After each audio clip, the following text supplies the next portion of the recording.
아멘. 오늘 아침에도 1부, 2부 예배를 야외에서 드렸는데 참 너무 좋습니다. 여러분들도 가능하시면은 우리 함께 얼굴 보면서 예배 드릴 수 있는 그런 날이 또 오길 바랍니다. 야외에서 차에서 예배 드셔도 되고요. 또 현장에서 예배를 안전하게 드릴 수 있습니다. 존 맥스웰 목사님께서 목회를 하실 때 그가 오하이오에서 있었던 일을 기록을 하고 있습니다. 목사님은 본인의 성도 중에서 가까운 이렇게 서니까 맥스웰 목사님 설교하시는 것 같네요. 예, 가까운 성도와 함께 사냥을 갔다고 합니다. 사냥을 좋아하는 성도였던 것 같아요. 맥스웰 목사님 운전대를 잡고 사냥을 하는 그분이 옆에 타면서 목사님께 지나가는 동물들을 얘기했다고 합니다. 지금 사냥터에 가까이 갈수록 동물들이 많이 출현했습니다. 목사님, 저기 다람쥐가 있습니다. 목사님, 저기 2마리 오리를 보셨어요? 연못에 있는? 저기 사슴도 지나가네요. 토끼도 있습니다. 아마 거의 가는 동안 한 15분간 이 성도께서는 한 10여 마리의 동물을 본 것 같습니다. 그런데 맥스웰 목사님은 동물 하나도 못 보았다고 합니다. 운전에 집중하느라고 전혀 아무것도 보지 못했다고 합니다. 우리가 무엇인가 집중을 하고 있으면은 우리가 맡은 일 또 해야 할 일 집중하고 있으면은 옆에 다른 것들이 보이지 않습니다. 어쩔 수 없는 상황이기도 하지만 때로는 중요한 것들을 놓칠 때가 있습니다. 특별히 내가 내 일에 열심히 집중한 나머지 하나님을 보지 못할 때가 있음을 생각해 보게 됩니다. 우리 우주인으로 유명한 버즈 알드린이라는 대령이 있습니다. 여러분들 닐 암스트롱 아시죠? 닐 암스트롱과 함께 아폴로 11 달 미션을 성공적으로 이끈 조종사였습니다. 이 알드린이라는 사람이 달에 착륙하고 그 경험을 헝가리에 갔을 때 어느 대학생들 집회에서 말씀을 전했다고 합니다. 근데 이렇게 묘사했습니다. 달에 착륙했는데 갑자기 하나님의 임재가 느껴져서 본인이 이렇게 얘기했다고 합니다. 할렐루야! 거기에서 달에서 하나님을 찬양했다는 것입니다.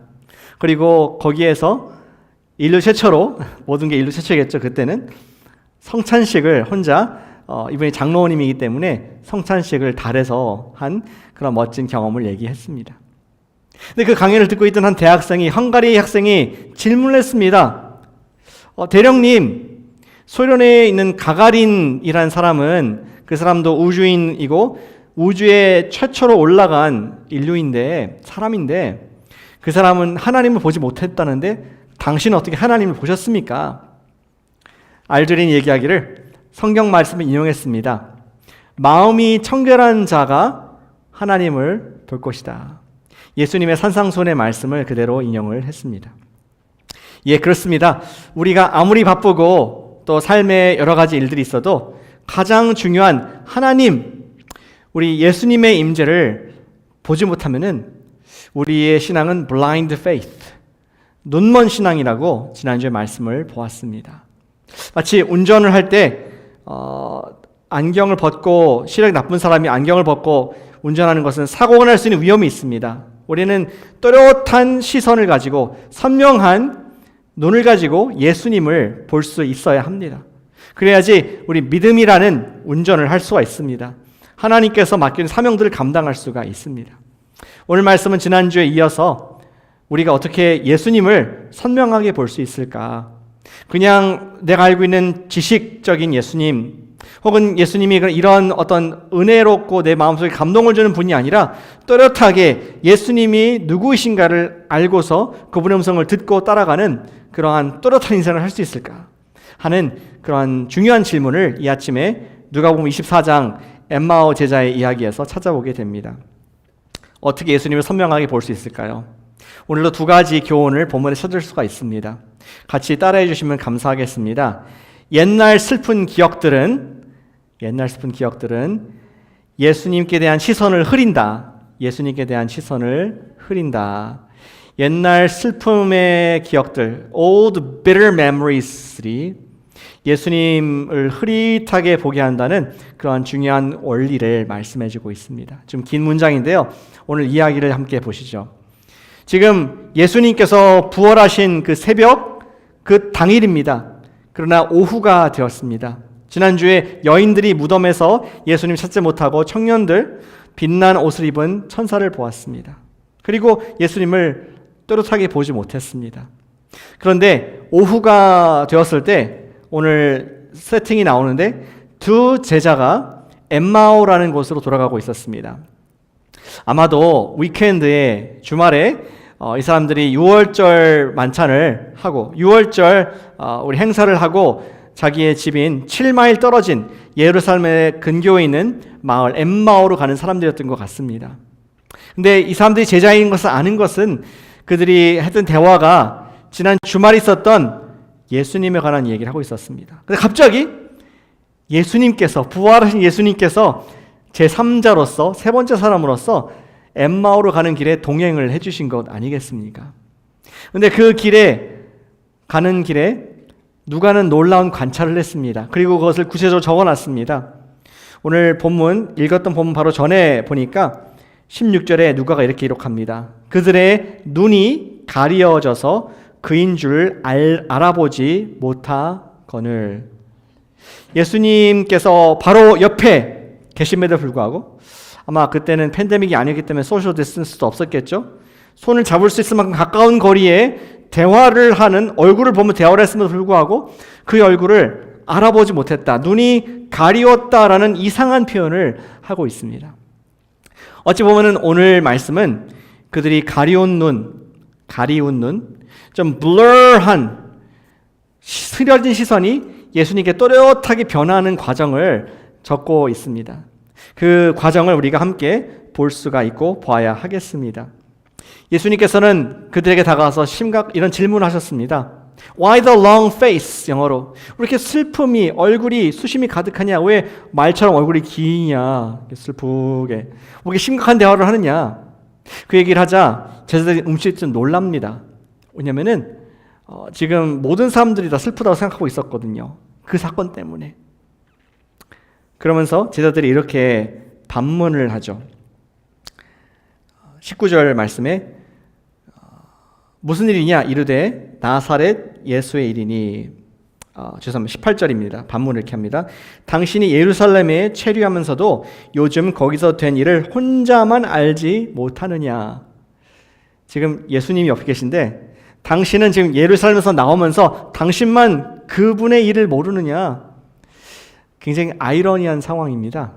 사실은 여기 계신 그분만이 일의 전부를 십자가와 부활을 다 알고 계신데 지금 엠마오로 간 제자들이 당신만 모릅니다라고 지금 아이러니하게 상황이 펼쳐진 것을 보게 됩니다. 얼마나 제자들의 눈이 이렇게 어두워져 있는지, 영적으로 가리워져 있는지를 우리에게 보여주는 그런 대조적인 모습이죠. 글로바는 착한 사람이었던 것 같습니다. 자기가 알고 듣고 본 바를 정확하게 예수님에게 설명해 줍니다. 19절 말씀에 이것은 나사렛 예수의 일이다. 그리고 예수님이 누군가를 요약을 잘합니다. 하나님과 사람 앞에서 인정받는 사람이었다고 합니다. 말과 일에 언행이 일치되는 하나님의 진실된 prophet, 선지자였다라고 얘기합니다. 여기까지는 객관적인 팩트죠. 또 얘기합니다. 그런데 이 선지자를 우리 리더들이, 대제사장과 관원들이 로마에게 넘겨서 예수를 십자가에 처형시키는 죽음을 당하게 했습니다. 그리고 이어서 글로바는 팩트를 넘어서 자기의 마음에 북받친 얘기를 합니다. 사실은 제가 이분이야말로 이렇게 능한 분이야말로 우리 이스라엘을 구원할 자, 우리 히로, 지금 로마라는 압정에서 우리를 빼내줘서 옛날처럼 우리가 정말 아름답게 하나님 백성답게 하나님 나라답게 살 수 있는 그런 구원자라고 믿고 있었습니다. 그런데 disappointed. 그분이 돌아가신 지가 3일이 되었네요. 잠깐 생각을 하더니 갑자기 놀란 듯이 얘기를 합니다. 그런데 이상한 것은 오늘 새벽에 예수의 무덤에 갔다가 발견하지 못한, 시체가 없었다고 얘기하는 여인들이 있었습니다. 그리고 과연 우리 다른 제자들도 가보니까 시체가 사라졌습니다. 이때 정도 갔을 때 아마 거의 막 울기 직전인, 감정에 복받쳐가지고 예수님 시체가 어디 있어요 하면서 지금 자기의 이야기를 털어놓는 글로바라는 제자의 모습을 보게 됩니다. 저 여러분들이 만약에 이 장면을 영화로 보고 있다, 지금 실버 스크린, 은막에 펼쳐지는 그런 장면, 예수님과 두 제자가 대화하고 있는데 여러분들이 어두운 방에서 보고 있습니다. 아마 얘기할 거면 옆 사람한테 야 옆에 있잖아, 예수님이 어디 있냐니 옆에 계시잖아, 이 바보 하면서 우리는 조롱의 웃음을, 손가락을 또 보낼지 모르겠습니다. 정말 이렇게 좀 어처구니 없는 그런 아이러니한 상황을 누가가 그려주고 있습니다. 우린 여기서 왜 제자들이 예수님을 보지 못했을까? 그 힌트를 사실은 분명히 볼 수 있습니다. 17절 다시 보시겠습니다. 17절에 두 사람이 슬픈 빛을 띠고 머물러 서더라. 그들이 예수님 그 옆에 있는 동행이 예수에 관한 얘기를 묻자 너무나 마음이 그 무거운 것을 드러냈습니다. 그냥 Hi, how are you 하고 지나가는 그런 대화가 아니라 그냥 우리 일상 할 수 있는, 길 걸어 갈 수 있는 대화가 아니라 그들의 마음 가운데 지금 쓴 뿌리가 있는, 너무나 낙심하고 절망 가운데 그 문제를 건드렸을 때 서서 그분과 대화를 할 수밖에 없을 만큼 마음의 근심과 무게가 컸던 것을 우리는 보게 되는 것이죠. 예, 그렇습니다. 제자들은 자기들이 바랬던 예수님의 모습, 자기들이 비추고 반영했던, 원했던 예수님의 향한 꿈이 산산이 깨지고 무너졌을 때, 십자가에서 다 소멸됐을 때 그들은 거기서 헤어나지 못하고 계속 그 자리에 머물러 있는, 바로 예수님께서 옆에 계심에도 불구하고 바로 함께 하시는 임마누엘 되신 예수님께서 살아나셔서 대화를 하고 있음에도 불구하고 전혀 알아보지 못하는 눈먼 봉사, 그런 모습을 보게 됩니다. 근데 이와 같이 눈먼 제자들의 모습이 엠마오 제자뿐만 아니라 베드로도 그랬습니다. 요한복음 21장에 보면은 베드로가 실망했습니다. 예수님 어디 계신지 모르겠습니다. 돌아가시고 나서 시체가 사라졌는데 부활했다, 살아나셨다 얘기 들었지만 보지 못했습니다. 실망한 베드로는 작당을 해서 친구들과 함께 야 우리 고기나 잡으러 가자, 옛날 갈릴리로 가자. 그들은 고기를 잡는 일들을 배를에서 하고 있었습니다. 그때 예수님께서 해변에서 서 계셨죠. 해변에서 그들을 손짓하고 있었을 때 제자들은 알아보지 못합니다. 역시 그들은 눈이 먼 상태에 있었습니다. 예수님께서 바로 옆에 계셨음에도 불구하고 자기의 생업, 나의 지금 문제, 나의 고민, 마음의 무거운 것 때문에 예수님을 보지 못하는 그런 아이러니, 웃지 못할 상황을 누가는 우리에게 보라고 이야기를 하고 있는 것입니다. 사랑하는 여러분, 과거에 실패한 경험과 쓴 뿌리가 있습니까? 혹시 우리도 헤어나지 못하는, 그냥 무던하게 지나갔을지는 모르겠지만 누군가 그 문제를 꺼내기만 하면은 내 마음을 힘들게 하는, 하나님이 살아계신가, 선하신가 의심을 할 만큼 나를 힘들게 하는 것들이 있습니까?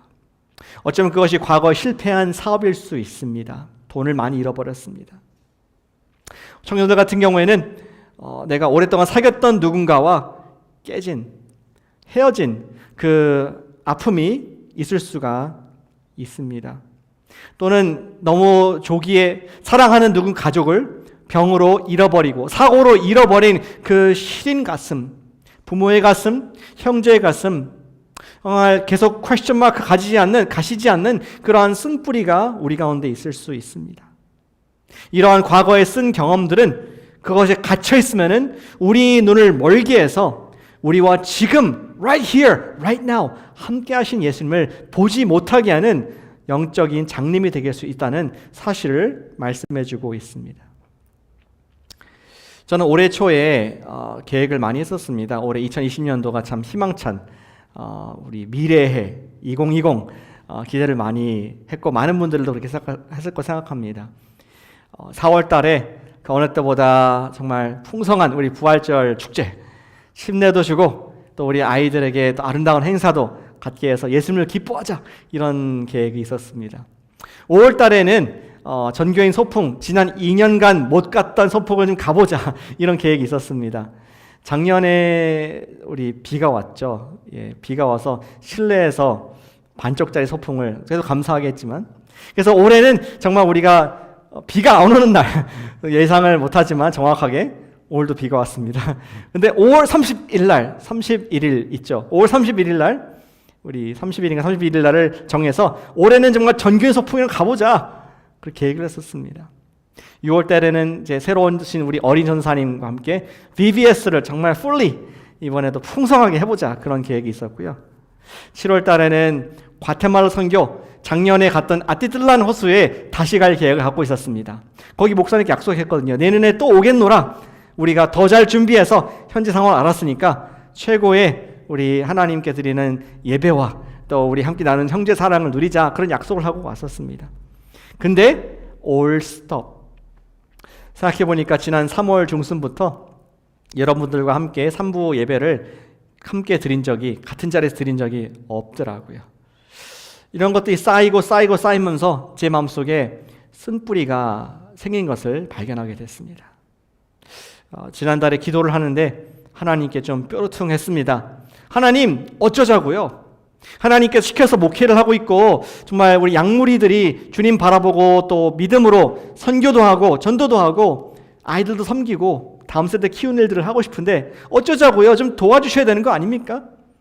물론 뭐 팬데믹 상황이 있고 뭐 나라 다 상황이 있지만 당신의 교회 어쩌라고요? 이러한 좀 쓴 마음들이 나의 바람과 나의 기도가 이루어지지 않은 것에 대한 안타깝고 쓴 그러한 마음이 있었습니다. 근데 기도하다 보니까 제가 회개를 했습니다. 언제나 우리가 기도하면은 우리가 회개한 줄로 믿습니다. 주님께서 회개하지 않으십니다. He is always right. I am always sinful. 그분이 맞으십니다. 정말 주님, 제가 하나님 역할을 했던 것을 용서해 주십시오. 나의 꿈, 나의 기도 제목이 이루어지지 않았다고 해서 주님께서 일하지 않으시는 것이 아닌데, 주님께서 갖고 계신 계획을 내가 인정하고 싶지 않다고 해서 내가 좌절할 필요가 없는데, 그러한 깨달음을 주시고 제가 회개를 했습니다. 예, 주님, 주님의 뜻이 무엇입니까? 주님 말씀에 순종하기 원합니다. 그때 기도하고 새로운 마음으로 고쳐먹고 지금 야외 예배를 하고 라디오 방송도 하고 유스 예배도 하고 또 이번 가을에 우리 어린이와 유스 모든 소그룹 우리 썬데이스쿨을 하고자 하는 마음을 저에게 주셨습니다. 저는 순종할 뿐입니다. 아, 주님께서 함께 가시는구나. 여태까지 경험해보지 못한 주님을 경험케 하시고자 하나님께서 새로운 곳을 이끄시는데 나는 내 문제, 내 계획, 내 꿈이 이루어지지 않다고 내가 속상해 있구나. 그래서 회개하는 시간을 갖게 되었습니다. 예, 그렇습니다. 옛날의 슬픈 기억은 예수님께 대한 우리 시선을 흐리게 됩니다. 해결은 간단합니다. 우리의 과거의 죄악이나 고통의 쓴뿌리를 우리가 주님 앞에 고백하고 버리시기를 축복합니다. 지난주에 우리 여인들이 예수님과의 좋은 추억 때문에 그것이 그들을 풀백, 주님 보지 못하게 했던 것처럼 마찬가지로 우리의 쓴뿌리들이 글로바의 슬픈 그 얼굴이 예수님 보지 못하게 한다는 것을 기억하게 하는 말씀입니다. 그거 아시죠? 주님은 참 좋은 분이세요. 저 여러분들이 우리의 억울함, 나름대로 우리의 쓴 마음을 얘기했다고 해서 우리를 꿀밤을 주면서 꾸짖지 않으십니다. 다 들어주세요. 왜냐하면 히브리서 4장에 보니까 예수님께서도 성정을 가지신 우리와 똑같은 연약함을 경험해 보셨기 때문에 우리를 체휼한다. compassion, 같은 감정으로 같은 안타까움을 갖고 계신다 말씀하고 있습니다. 잘 주목해 보실 바랍니다. 제가 고통과 쓴뿌리를 친구에게 고백하자고 하지 않았습니다. 여러분들 배우자에게 하라고 하지 않았습니다. 여러분들 날마다 만나는 동료에게 하라고 하지 않습니다. 오직 우리의 쓴뿌리를 받아주시고 들어주시는 주님께 우리가 고백하고 버려야 하겠습니다. 어쩌면은 오늘 예수님께서 글로바의 이야기 쓴뿌리를 들어주셨다고 생각합니다. 그것을 다 들으신 이후에 드디어 글로바는 주님을 뚜렷하게 볼 수 있는 마음의 준비가 되었습니다. 예수님을 어떻게 뚜렷하게 볼 수 있을까요? 두 번째 원리는 이것입니다. 우리가 쓴 것을 고백하고 내어버리고, 두 번째는 성경 다시 읽기로 예수님을 선명하게 볼 수 있습니다. 같이 따라해 주시면 감사하겠습니다. 계신 곳에서 제가 영어로 듣고 있습니다. 스피릿으로. 성경 다시 읽기로 예수님을 선명하게 보자. 예수님을 선명하게 보자. 감사합니다. 예수님께서는 이제 그의 턴이 됐습니다. 글로바와 다른 제자에게 좀 꾸짖고 약간 핀잔하시면서 이렇게 입술을 떼십니다. 25절 말씀입니다. 이르시되 미련하고 선지자들이 말한 모든 것을 마음에 더디 믿는 자들이여.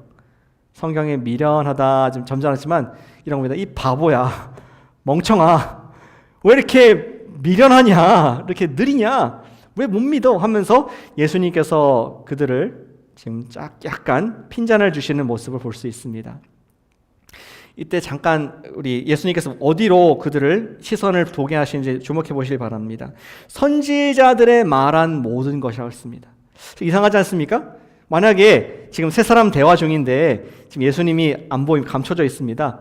예수님께서 짠 하면은 갑자기 예수님이시구나, 얼마든지 알게 하실 수 있을 것입니다. 그러나 왜 굳이 long detour, 선지자들 포인팅하면서 제자들에게 설명하실까요? 선지자, 지금 예수님께서 알게 하기 원하셨던 것은 단 일회성, 어떤 내가 예수님 봤다, 목격자다, 그것을 넘어서서, 내가 예수님의 혈육으로 봤다는 것을 넘어서서 예수님이 하나님의 아들이신 것을 보도록, 예수님이 정확히 누구이신지를 또렷하게 볼 수 있도록 하기 위한 주님의 해석적인 방법을 모습 볼 수 있습니다. 이를테면은 연역적으로 귀납적으로 그들이 같은 결론에 도달하기 원하는 것이죠. 이러한 현상들이 있는데 예수님이 보이느냐, 이렇게 하고 싶었던 것입니다. 뭐라고 말씀하셨습니까? 26절에 그리스도가 이런 고난을 받고 자기의 영광에 들어갈 것이 아니냐, 그리스도가 십자가의 고난을 받고 그리스도가 부활할 것을 선지자들이 얘기하지 않았느냐. 그러한 예수님의 십자가 부활이라는 렌즈가 구약의 요약이다, 선지자의 말했던 것이다라는 것을 얘기해주고 있습니다. 그리고 다음 이어진 이야기, 너무나 멋진 이야기입니다. 예수님께서 27절부터 말씀하시기를, 이에 모세는 누굽니까? 모세 오경을 말하는 것입니다. 창세기, 출애굽기, 레위기, 민수기, 신명기, 창세기부터 시작해서 성경 공부를 해주셨습니다. 모든 선지자의 글로 시작하여 모든 성경에 쓴 바 자기에 관한 것을 자세히, 이 단어가 참 아름답습니다, 설명하시니라, 풀어주시니라. 창세기 때 있었던 그 일이 사실 나를 향한 하나님의 말씀이었다, 메시아에 관한 것이었다, 이 말씀하신 것입니다.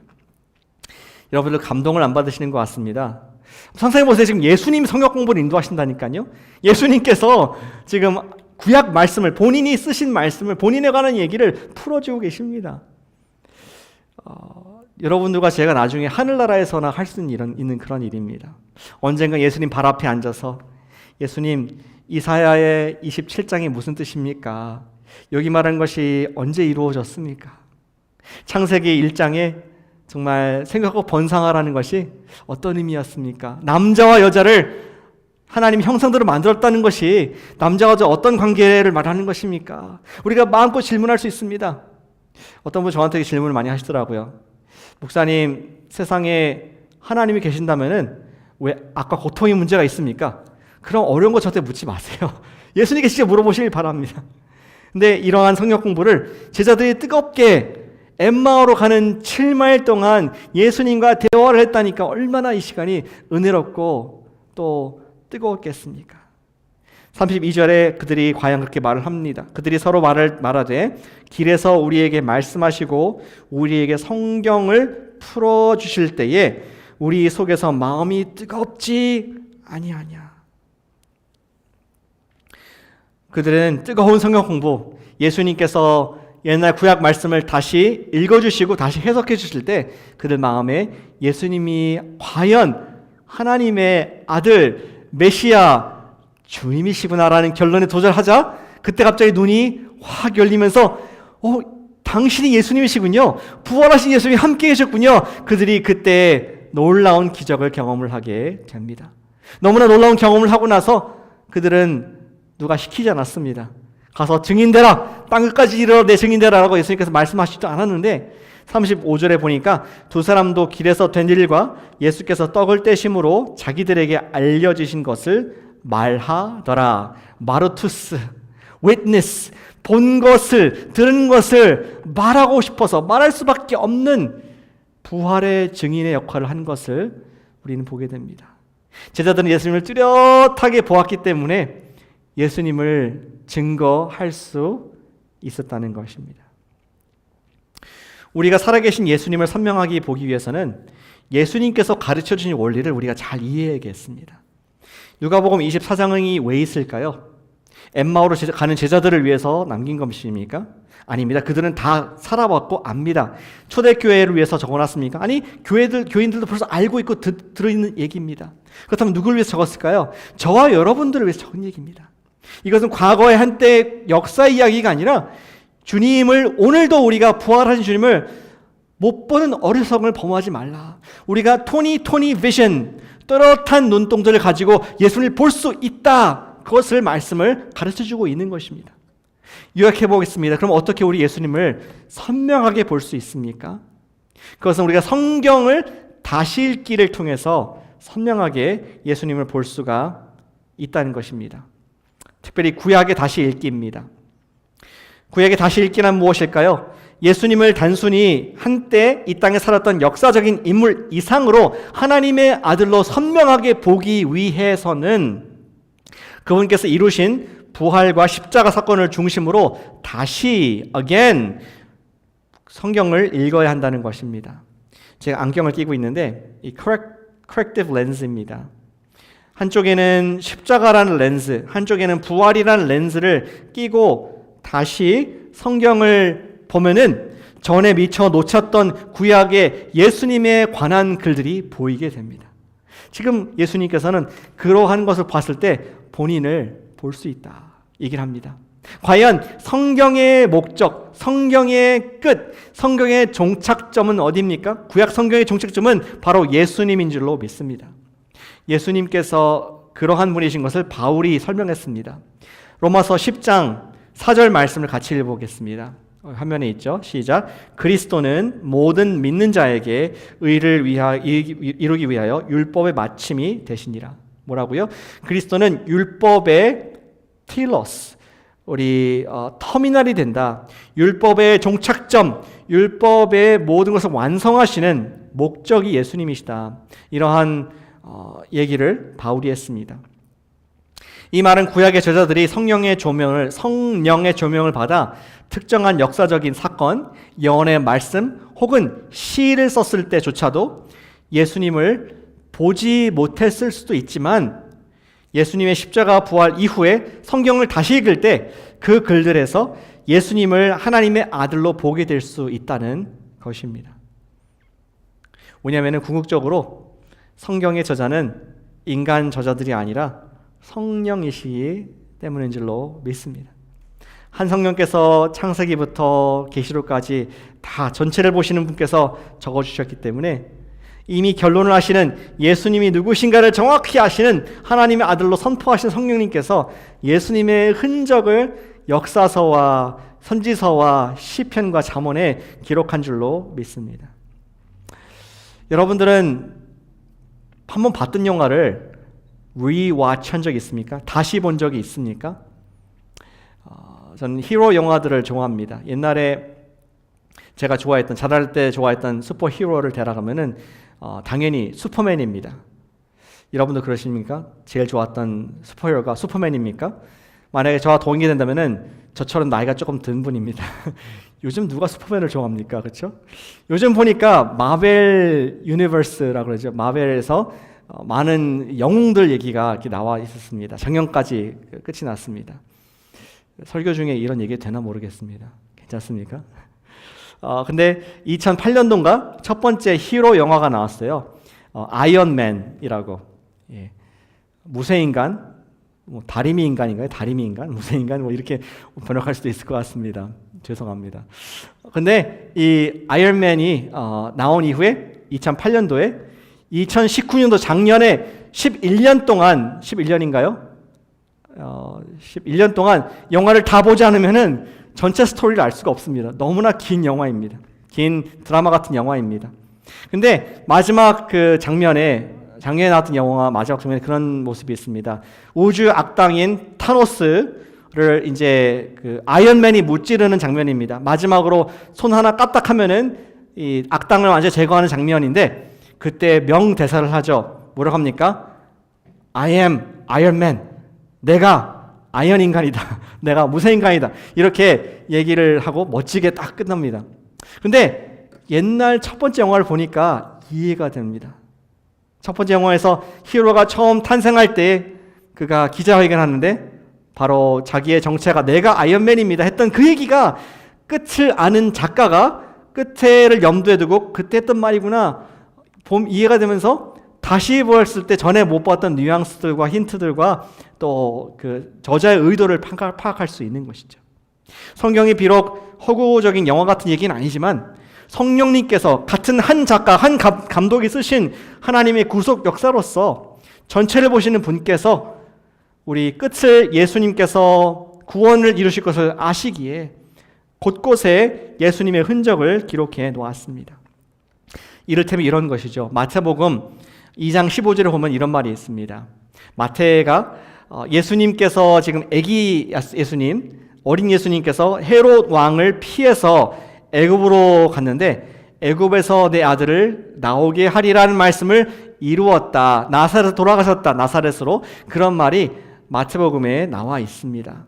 근데 마태가 이룬 그 말씀, 인용한 말씀이 마태의 말씀이 아니라 호세아의 말씀이었습니다. 자그마치 600년 전에, 아니 700년 전에 선지를 예언하고 있습니다. 말하고 있습니다. 호세아는 그가 글을 기록했습니다. 나중에 우리 민족이 구원을 받을 것이다. 이스라엘을 하나님께서 애굽에서 건져주실 것이다. 이러한 예언을 한 것이죠. 만약에 호세아가 마태보다 700년 전에 살았던 호세아가 타임머신을 슝 타고 마태가 살았던 때로 돌아간다면은 아마 좀 놀랄 것 같아요. 마태가 자기의 글을 인용하고 있거든요. 내 아들을 애굽에서 나오게 하리라. 내가 쓴 글은 맞는데 이런 뜻이었나? 새롭네요. 성령께서 나의 펜대를 사용하시는 것이었군요. 라고 그러한 발견이 있을 것 같습니다. Peter Enns, ENNS라는 우리 웨스트민스터 신학교의 교수님이 계셨습니다. 그분은 구약학자로서 예수님 이후에 제자들이 성경 공부를 새로운 방식으로 했다는 것을 설명을 했습니다. 그분은 말하기를 예수님의 부활 사건이 구약 성경을 다시 읽을 수밖에 없는 동기부여를 했다라고 얘기를 합니다. 다시 말씀드리겠습니다. 예수님의 부활, 이 놀라운 사건이 구약을 다시 보게 만들 수밖에 없는 끝이 이거였구나라고 딱 알게 된 그들이 구약을 새롭게 해석하는 예수님과 같이 그 말씀을 풀게 되는 그러한 성경 공부를 했다는 것을 말씀해 주고 있죠. 좀 더 쉽게 얘기할까요? 우리 피터 엔스 이런 학자 이런 것이 아니라 우리말로 하면은 기승전 예수라는 것입니다. 다 아시죠? 무슨 말인지. 기승전결이 아니라 기승전 예수. 모든 결론은 예수이다. 예수님을 결론으로 해서 모든 것을 해석해야 된다는 말입니다. 요즘 이사야 말씀, 큐티 말씀이 참으로 은혜롭습니다. 어제의 말씀에 우리 이사야 27장 말씀이죠. 말씀 마지막 부분에 그런 말씀이 있습니다. 나의 백성이 지금 심판 이후에 다 고난을 받고 깨끗하게 하신 이후에 나의 백성이 저 유브라데스 쪽에 퍼져 있다 할지라도 그리고 저 애굽의 저 끝에 있을지라도 내가 한 군데로 모아서 예루살렘에서 예배하게 할 것이다. 나팔을 불 때 그들이 다 한 곳에 모일 것이다 라는 그러한 미래 얘기를 하십니다. 근데 저는 예수님의 안경을 가지고 그 말씀을 보니까 다르게 보이더라고요. 어떻게 보입니까? 언젠가 예수님께서 공중 재림하실 때에 큰 나팔로, 천사장의 호령과 나팔 소리로 쫙 나올 때에 전 세계에 있는 흩어진 땅 끝에 있는 예수님의 제자라 할지라도 휴거를 시켜서 한 군데서 새 예루살렘에서 예수님을 예배하게 할 것이라는 것을, 그 말씀을 저에게 주시는데 제 마음이 뜨거워지는 걸 경험을 했습니다. 예, 그렇습니다. 성경 읽기의 목적, 성경 공부의 목적은 지식을 늘리는 것이 아닙니다. 몰랐네, 이제 알게 되었네가 아니라 그 말씀을 풀어줄 때 우리 마음에 뜨겁지 아니하더냐. 모든 하나님 말씀의 목적인 예수님으로 우리가 보지 않으면은, 예수님께서 여기서 무슨 말씀하셨는가 우리가 보지 않으면은 우리 마음은 식어질 수밖에 없습니다. 사랑하는 여러분, 이번 가을에 예수님을 또렷하게 보기 원치 않으십니까? 예수님께서는 우리에게 구약 말씀을, 신약 말씀을 합본해서 우리에게 남겨주셨습니다. 우리 자유주의 선약자들의 오류가 뭔지 아세요? 자유주의라고 하면은 이제 성경을 인간의 글로 보는 사람, 예수를 역사적인 인물로만 보는 사람, 그러한 신학자들과 그런 학풍이 있습니다. 근데 그들의 문제는 예수님을 연구하기 위해서 사복음서만 열심히 봅니다. 그리고 바울 서신이나 예수님 언급된 것만 연구합니다. 큰 오류에 빠집니다. 왜냐하면은 예수님을 복음서에서만 단편적으로 우리가 안다면은 그를 어떤 좋은 선생님, 4대 성인 중에 한 명, 필로소퍼 정도로밖에 볼 수 없습니다. 그러나 과연 구약 때부터 하나님께서 인류 첫 시작부터 아담의 자손으로, 씨앗으로 준비해 두신 메시아, 그리고 십자가와 부활을 통해서 하나님의 아들로 선포되신 것까지 본다면은 예수님이 누구인가 정확하게 우린 역사적인 인물 이상으로 우리의 구세주와 주님으로 볼 수 있는 믿음의 눈이 생길 줄로 믿으시길 바랍니다. 우리는 이번 가을에 성경을 다시 읽읍시다. 예수님의 구속사적인 눈으로 성경을 읽을 때에 우리는 신선하게 주님께서 내 가슴을 두근두근하게 하시며 매일 그분의 음성을 듣게 될 줄로 믿습니다. 그래서 우리가 이런 은혜로운 말씀을 내가 은혜 받았다라고 넘어서 내가 말씀을 만났다라고 그렇게 표현합니다. encounter. 말씀을 듣는 정도가 아니라 내가 말씀을 만나는 겁니다. 예수님을 만나는 것입니다. 저는 마라나타라는 단어가 생각납니다. 우리 요한계시록의 가장 마지막 단어인 마라나타, 주 예수여 곧 오시옵소서. 마라나타. 주님을 더욱더 사모하게 되는, 그분의 모습이 뚜렷하게 보이면서 그분의 다시 오실 것을 다시 사모하는 종말론적인 신앙을 우리는 가질 수 있게 됩니다. 사랑하는 여러분, 이번 가을에 온라인으로 진행되는 가스포 라이프에 여러분을 모두 초대합니다. 단순히 내가 몰랐던 지식을 아는 시간, 또는 내가 아는 거 다시 복습하는 시간이 아니라 가슴이 뜨거워지는 시간, 나를 향해서 사랑의 메시지를, 편지를 남겨주신 예수님의 음성을 듣는 것이 넘어서 만나는 그런 축복이 있으시길 바랍니다. 이번 가을에 우리 자녀들을 썬데이 스쿨로 보내시길 바랍니다. 온라인으로 진행되는 우리 어린이 예배, 유스 예배, 그리고 성경 공부에 반드시 우리 자녀들이 들어가게 하셔서 성령의 불타는 성경 공부를, 예수님을 encounter, 만남을 갖도록 여러분의 축복의 통로 되주시기를 간절히 부탁드리고 기도합니다. 그러기 위해서는 우리는 과거에 쓴 경험을 내려놓는 고백을 먼저 합시다. 주님, 제가 이러한 마음 때문에 주님께서 일하심을 내가 보지 못하고 있었습니다. 주님께서 가까이 계신데 못 봤습니다. 회개하는 기도할 때 주님께서 언제나 받아주신 줄로 믿습니다. 그리고 주님, 제 이번 학기에, 이번 가을에 진정한 소원은 예수님을 정말 또렷하게 보길 원합니다. 흐리멍텅한 장님, 그냥 내가 한번 경험했던 그런 신앙이 아니라 예수님을 또렷하게 보길 원합니다. 나에게 말씀해 주십시오. 성령님께서 내 마음을 뜨거운 성경 공부로 소대해 주십시오. 그런 갈망이 있는, 가난한 심령이 있을 때 우리가 증인의 삶의 반열에 들어갈 줄로 믿으시길 축복합니다. 기도하겠습니다.